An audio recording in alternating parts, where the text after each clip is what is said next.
He thought she was just a waitress, so he tried to humiliate her with a paragraph in French. But when she opened her mouth, the whole restaurant went silent, and the CEO's face turned white as a napkin. Before diving into the story, comment where you're watching from, and don't forget to subscribe so you won't miss the latest stories. Then go ahead, if you're so smart, translate it. The words sliced through the restaurant like a knife. Heads turned. Forks paused. Mid-air. You could feel the silence thicken as if the entire room held its breath. All eyes landed on the corner table, where a well-dressed man lounged with the arrogance of someone used to being the loudest voice in the room. His name was Gerald Kane, a powerful CEO in the tech world, notorious for his flashy lifestyle, aggressive business tactics, and a reputation for humiliating people just to entertain his elite circle. Today, he sat at a long table surrounded by venture capitalists, hedge fund executives, and tech bros who laughed a little too hard at his every word. They had taken over the VIP section of the upscale French fusion restaurant in Midtown Manhattan, Gerald's. Suit was easily worth more than most people's rent.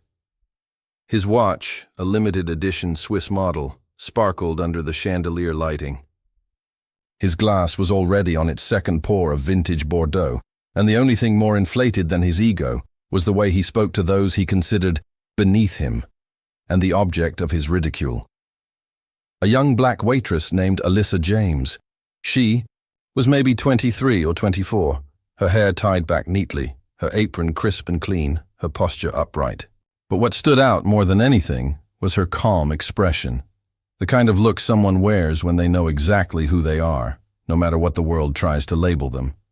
She had just taken his wine order. It was a rare bottle, long French, name nearly unpronounceable unless you studied the language. But Alyssa had repeated it back perfectly, without hesitation. That alone had made Gerald raise an eyebrow. "Oh? You speak French now?" he had asked, half joking, half mocking. "A little," Alyssa replied politely. "I studied it in school." That's when the temperature shifted. Gerald's lips curled into a smirk.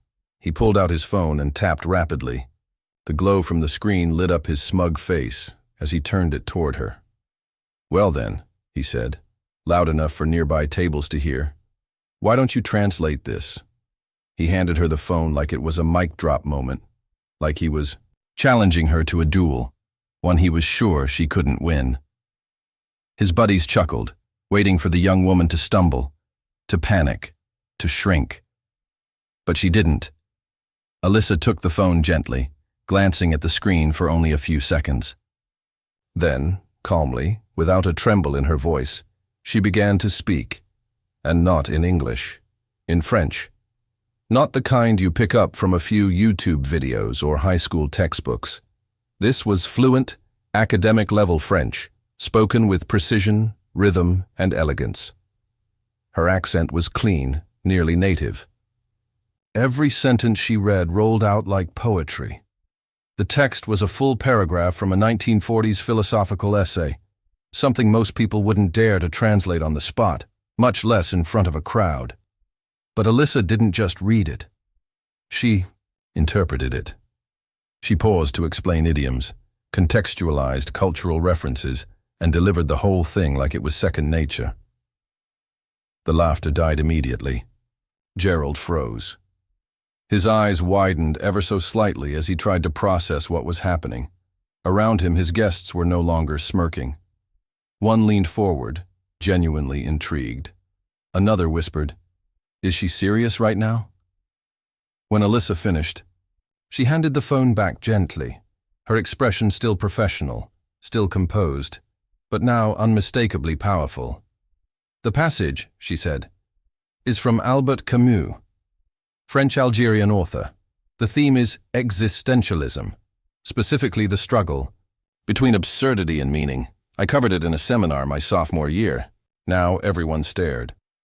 Gerald opened his mouth like he wanted to say something. Maybe another joke, maybe an apology, but no sound came out. He looked like a man who had just been handed his ego on a silver platter. Alyssa continued, her voice steady and clear. "I have a degree in linguistics from Princeton. French is my second language. I also speak Spanish, Mandarin, and Swahili. I'm waitressing while working on my master's thesis in sociolinguistics. The silence that followed wasn't awkward, it was respectful. A nearby table applauded quietly. A man in a tailored suit nodded approvingly. A woman at the bar gave Alyssa a thumbs up. Gerald chuckled nervously, trying to play it off. Wow. Okay, you got me. But everyone knew he wasn't joking anymore. Someone had recorded the entire thing on their phone. And before the night was over, the clip had hit social media like wildfire. The caption? CEO tries to mock black waitress, gets destroyed in 4 languages. Within 24 hours, it had over 12 million views. Twitter, TikTok, Instagram. Alyssa's name was everywhere. She was being celebrated as a symbol of quiet strength, intelligence, and grace under pressure. Hashtags like Dar Alyssa James and Darsha Black Excellence trended for days. Meanwhile, Gerald Kane's PR team scrambled to do damage control. He issued a generic apology claiming he was impressed and meant no harm. But the internet didn't forget, especially not after Alyssa politely declined his offer to mentor her. Instead, she accepted a full scholarship from a top university and an offer to lead an international communications team at a startup that valued her mind more than her. Tip total, as Alyssa said in a later interview. Don't let the uniform fool you. There's brilliance everywhere. Some of us just wear aprons while we build our future. It all started innocently. Or at least, that's how it appeared. Gerald Kane had just finished ordering a rare bottle of French wine. Some vintage so exclusive and obscure, the name alone sounded like a riddle wrapped in a tongue twister. The kind of wine you didn't order to enjoy, but to show off. It came from a tiny vineyard in southern France, aged just enough to be impressive but obscure enough to make anyone else at the table feel uncultured. Alyssa James, the young black waitress assigned to their table, repeated the name back without missing a beat. Her French pronunciation was effortless, smooth, accurate, as if she wasn't just repeating the name but had visited the vineyard herself. Gerald raised an eyebrow, amused. "Oh," he said, loud enough for the others to hear. "You speak French." "Now?" Alyssa smiled politely, not taking the bait. "A little," she replied modestly. "I studied it in school." He smirked, leaning back in his chair like a king on a throne. His voice dipped into that sarcastic tone, the one people use when they think they're the smartest in the room. "Well then," he said, chuckling as he pulled out his phone. "Let's put that education to good use." He tapped on the screen, scrolling through his notes, then turned the phone toward her. "Here," he said, thrusting it forward. "Why don't you translate this?" Laughter erupted from the table. His business associates, well-dressed men with shiny watches and expensive shoes, grinned at one another like middle school bullies. To them, this wasn't just a dinner, it was entertainment, a show. And Gerald had just set the stage for his latest act, making someone else look small so he could feel big. But Alyssa didn't flinch. She didn't stumble, didn't shift nervously, didn't ask him to repeat himself. She simply looked down at the phone in her hands, scanning the block. A French text displayed on the screen. Her eyes moved calmly, confidently, as if she had seen these kinds of games before. And won. Gerald, meanwhile, leaned back even farther, arms crossed over his chest, waiting for her to mess up, to falter, to give him his punchline. His ego inflated with every second of silence. But then Alyssa looked up, handed the phone back to him gently, and began to speak. In French. Not just words, not just phrases. Fluent, flawless, accent-perfect French. Her voice rang out in the restaurant, smooth, rhythmic, confident. She wasn't hesitating. She wasn't guessing. She was translating, line by line, not only with linguistic accuracy but with style. She paused only to explain cultural nuances, giving context where needed, slipping in commentary as if she were a professor giving a guest lecture. The table went silent. Even the ambient clatter of forks and glasses from nearby diners seemed to fade as heads slowly turned to witness what was happening. Alyssa didn't just translate the paragraph. She owned it. She made the language dance. And when she finished, she stood tall, hands at her sides, with the quiet composure of someone who knows they've just shifted the entire room. Gerald's smirk had vanished. He was blinking, lips parted, like a man who had just seen his own reflection for the first time, and didn't like what stared back. The passage she had read? It wasn't just a random selection of French text. It was a deeply philosophical excerpt by Albert Camus, the Nobel Prize-winning French-Algerian author, known for his complex takes on absurdism and human existence. The kind of passage most people wouldn't understand in English, let alone French. One of the men at the table leaned in, curiosity now replacing arrogance. "Where did you learn to speak like that?" he asked. Alyssa straightened her posture, but her voice remained even. "I majored in linguistics at Princeton. French is my second language. I also speak Spanish, Mandarin, and Swahili. I'm currently working on my graduate thesis in sociolinguistics." She let the words settle in the air. "I waitress part-time, to help cover my research costs." Now the silence was heavy, but with respect, not discomfort. The other guests shifted in their seats, some nodding quietly. A couple looked away, maybe embarrassed they had laughed just moments ago. Gerald was left exposed, his condescension now a stain on his reputation. There was no playing it off, no joke to be made, no clever spin. He laughed weakly, trying to shrug it off. "Well, okay then. You're full of surprises." Alyssa gave a small smile and replied, "Not really. People just don't expect much when you're wearing an apron." And then she walked away, leaving behind a table full of stunned faces and one CEO with nothing left to say. Unbeknownst to either of them, a diner at the next table had recorded the whole thing. Within hours, the video hit social media. It blew up, shared across platforms, dissected by commentators, praised by students, educators, and influencers alike. People called Alyssa a hero of humility and intelligence. The video was captioned, "CEO tries to mock a waitress, gets wrecked in French." By the next day, Gerald's name trended for all the wrong reasons. His attempt at a joke had turned off into a viral lesson about arrogance, stereotypes, and the danger of underestimating people based on appearances. Alyssa, meanwhile, received thousands of messages. Job offers, research grants. A university offered to fund the rest of her master's program. A global non-profit even asked her to lead a language initiative overseas. In the end, Gerald never did get that wine he ordered, but the rest of the world. They got something better, a masterclass in grace, intelligence, and never letting someone else define your worth. As she spoke, the room fell completely silent. The clinking of cutlery stopped. Conversations at nearby tables faded. Even the background music seemed to dull. All eyes were now on Alyssa, the young black waitress who moments ago had been the target of a smug public test meant to embarrass her. Her voice, however, didn't waver. It was calm, smooth, unbothered. With the kind of steady control that only comes from confidence, she began translating the French paragraph that Gerald Kane, the arrogant CEO seated in front of her, had challenged her with.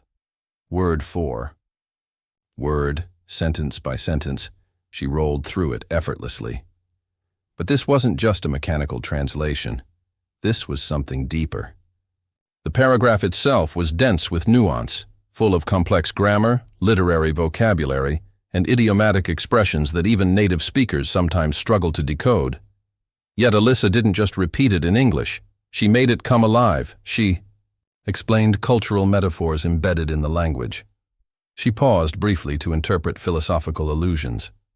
At one point, she even corrected the way the text had been formatted on Gerald's phone, noting that a sentence had likely been quoted out of context.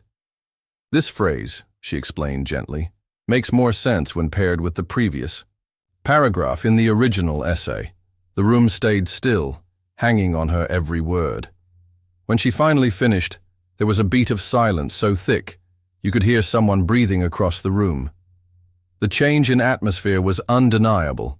Moments ago, this group of executives had been laughing over their wine, looking forward to a moment of superiority at someone else's expense.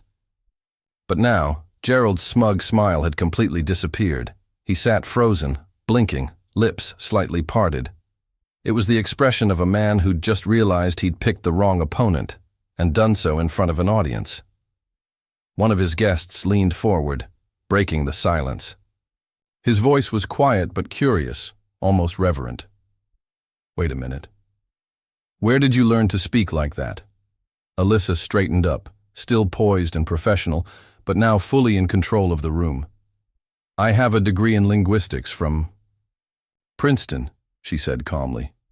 "French is my second language. I also speak Spanish, Mandarin, and Swahili. I'm currently working toward my master's in sociolinguistics, and I waitress part-time to support my research." She paused, then gently tapped the phone still resting on Gerald's table. "And just so you know, this isn't some paragraph. It's from Albert Camus, one of the leading minds of 20th century philosophy. The text is part of an essay on absurdism, specifically the tension between meaning and chaos in post-war Europe. But thank you for the opportunity to demonstrate." The words were delivered without sarcasm, without venom, just facts. But they landed like thunder. The stunned silence that followed was not just awkward. It was revealing. You could see it on the faces around the table. The quiet re-evaluation of everything they had assumed about the woman standing in front of them. A waitress? Yes, but clearly far more than that. Across the room, someone at the bar gave a small, respectful clap. Another table nodded approvingly. A woman near the window even murmured, "Wow," under her breath. And Gerald, he looked like he had just swallowed a lemon. His face was pale, lips pressed into a hard line, fingers frozen around his wineglass. He opened his mouth as if to speak, maybe to apologize, maybe to excuse himself. But no sound came out.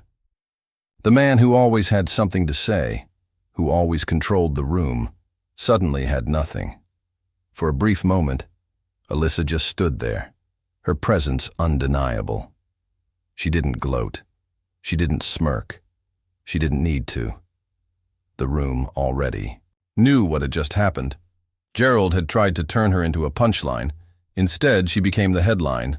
The moment didn't stay confined to the restaurant for long. Unbeknownst to them, a customer seated nearby had recorded the entire exchange on their phone.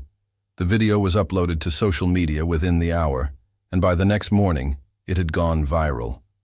Millions of people watched as Alyssa calmly dismantled a CEO's ego in real time.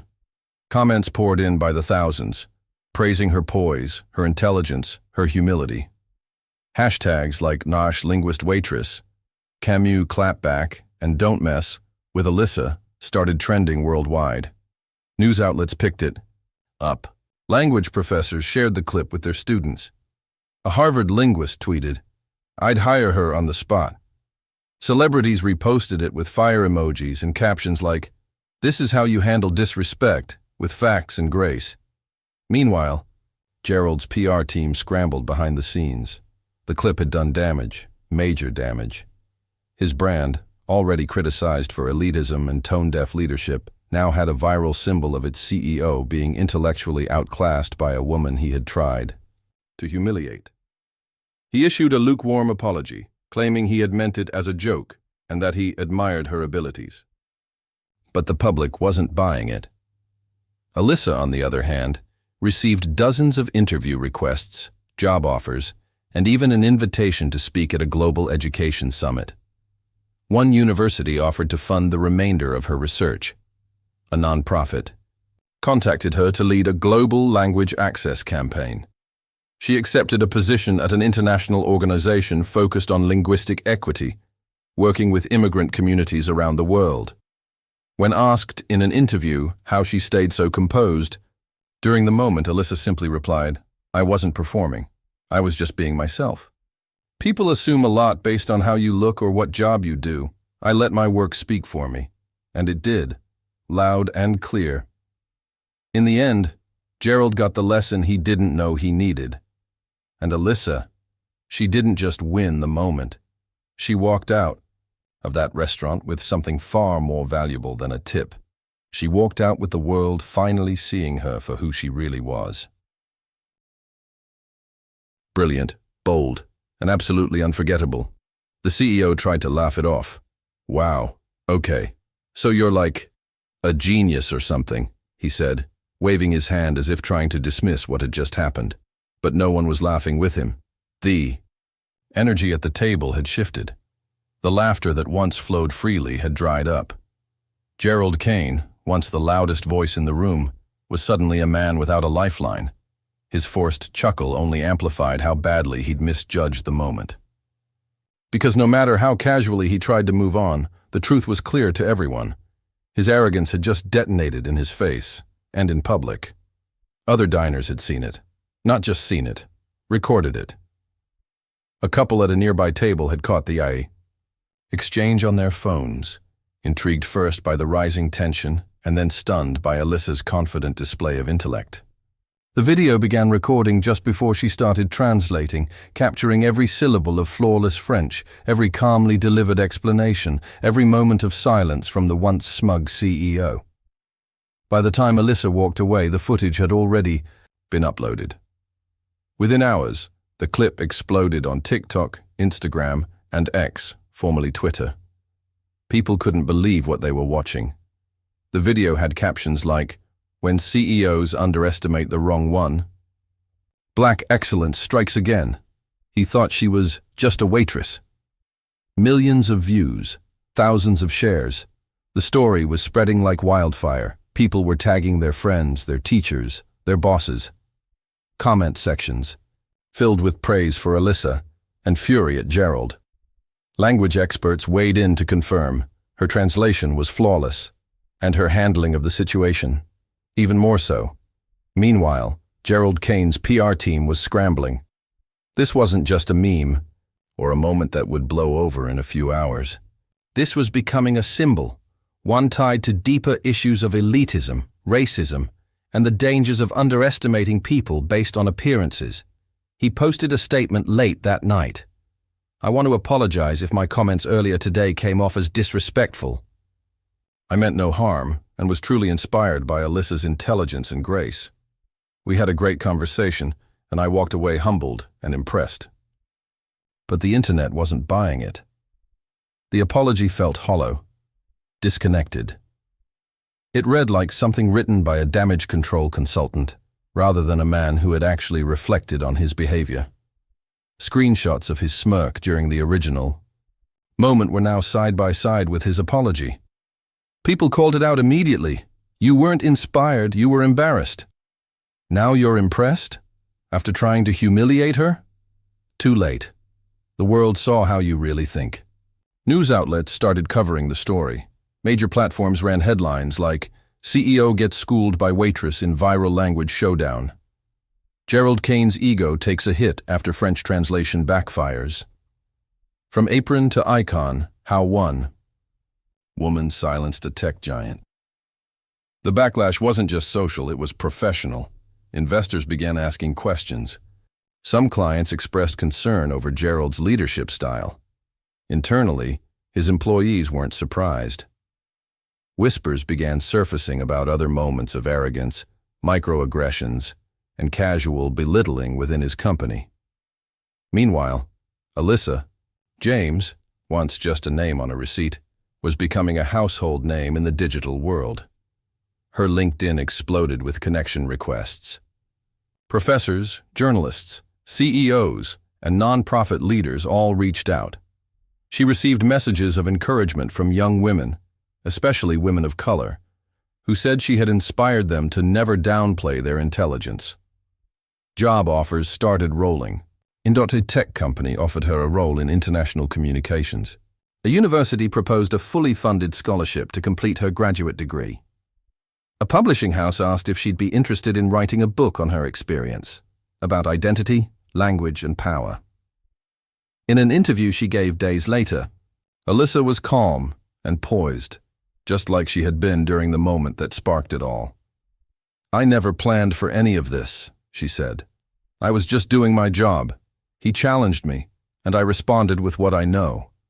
People assume a lot when they see a black woman in an apron, but we're full of surprises."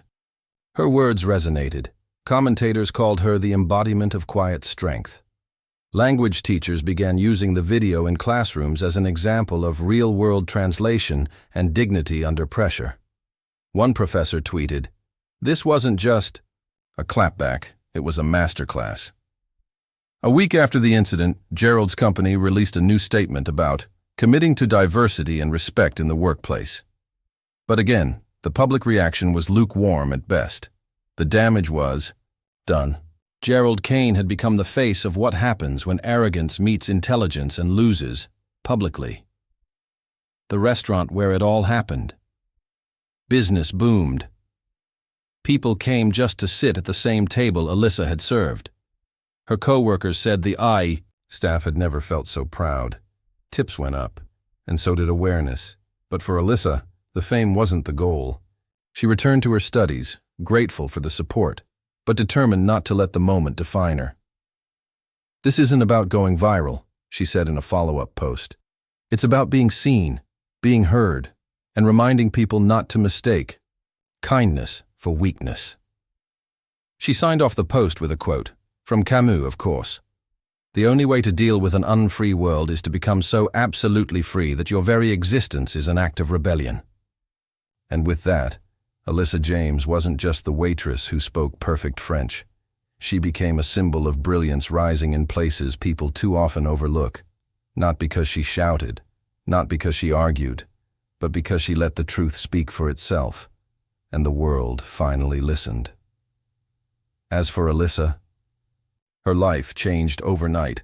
The same night the video went viral, her phone wouldn't stop buzzing. Thousands of notifications, DMs, mentions, email alerts flooded her screens. Messages came from every corner of the world. Some were simple, notes of support. "Thank you for standing tall. You're an inspiration." Others came from people who had faced similar moments of being underestimated, sharing their own stories and calling Alyssa a hero for how she handled hers with such composure and brilliance. But it didn't stop there. Job offers started pouring in. Real ones. Some were from global nonprofits, others from high-powered corporate firms looking to add a multilingual, culturally fluent thinker to their team. A few schools, prestigious institutions, reached out to offer scholarships, fellowships, and research support. One major university offered to fully fund the remainder of her graduate research, no strings attached. They even offered her a teaching assistantship so she could share her knowledge with undergrads. Alyssa was stunned, grateful, but stunned. Just days earlier, she had been clocking into a job where customers forgot her name before their receipt printed. Now, she was being invited to keynote panels on language equity, education reform, and even AI ethics in translation software.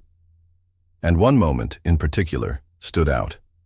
A well-known international tech company, one known for its diverse leadership and inclusive culture, reached out directly. The email came from their VP of Global Communications. They'd seen the video, reviewed her academic background, and wanted to meet.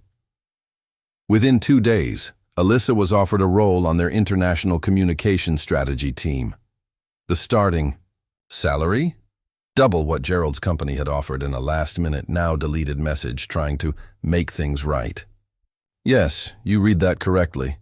Gerald Kane, the same man who had tried to humiliate her in front of a restaurant full of people, had the nerve to send her a private message after the backlash hit.